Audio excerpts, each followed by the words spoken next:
Good morning, class. Let me introduce myself. I am Angel Claire Maicontrazona, and today we will discuss about Maria Montessori, Anne Sullivan, and the transition from segregation to inclusive education.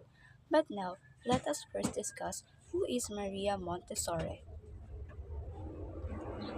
Maria Montessori is born on August 31, 1870 in Chivalry, Italy. She is the first female physician in Italy, earning her medical degree from the University of Rome in 1896. She also founded the first Casa dei Bambini, or known as Children's House, in 1907.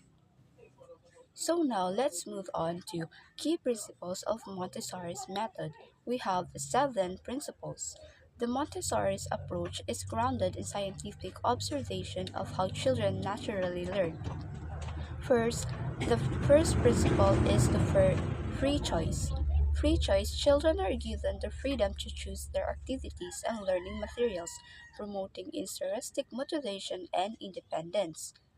The impact of this in inclusive education is it allows children with different learning styles to engage at their own pace. Next, let's move on to the second principle, which is the order. A structured and organized environment supports a children's development and learning. Maria Montessori's classrooms are designed to be calm, culture-free, and methodically arranged. Materials are placed on a specific location so children can easily find and return. The second principle helps children with the autism spectrum disorders such as ASD who often thrive in structured environments. Now, let's move on to the third principle, which is the interest. Children learn more effectively when they engage with subjects that interest them. Montessori's educators observe children's naturally inclination and provide resources to nurture their curiosity. The impact of these third principles on inclusive education is it encourages engagement among reluctant learners by making education personal and meaningful. The fourth principle is the peer. Older and younger students learn from one another and mixed-age classrooms, promoting social skills and mentorship. Unlike traditional schools, where students are grouped strictly by age, Montessori's classroom often include children of varying ages. Older children naturally take in leadership roles, guiding younger peers through activities.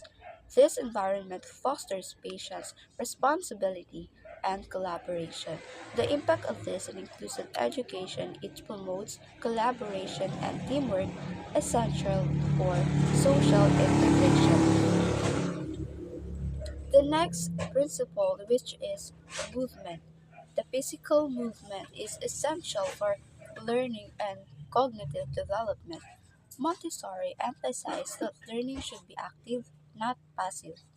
Unlike traditional classroom where children sit at desks for extended period, Montessori students are encouraged to move around, explore, and manipulate objects.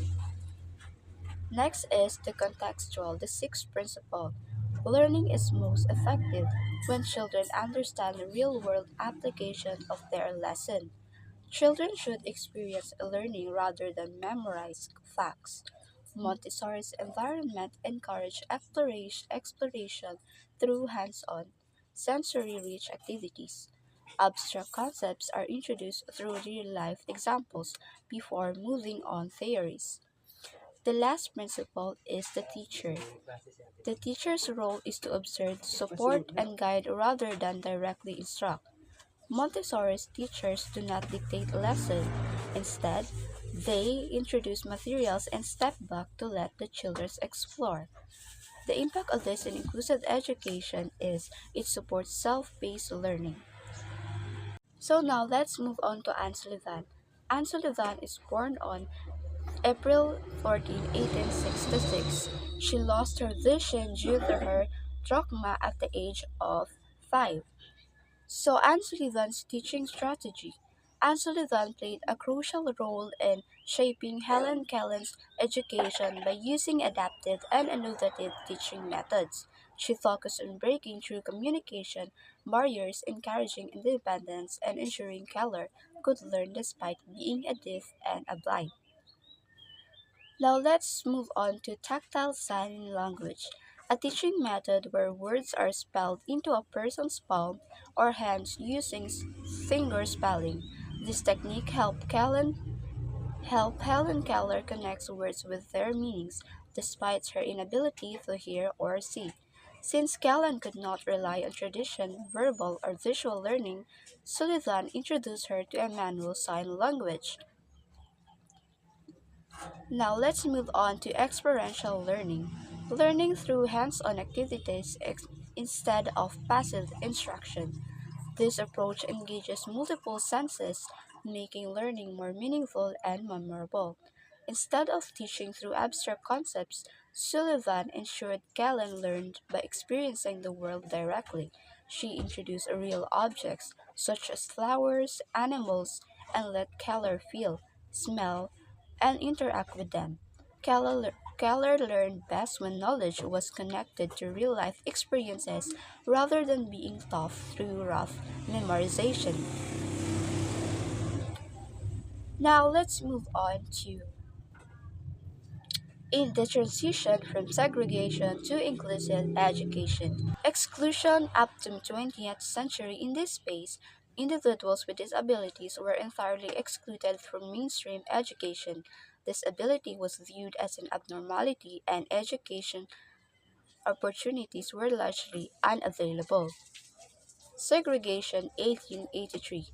This period saw the introduction of separate educational system or individuals with special abilities.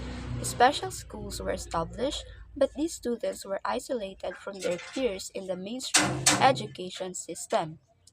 Next is the integration 18 1986. Integration 1986.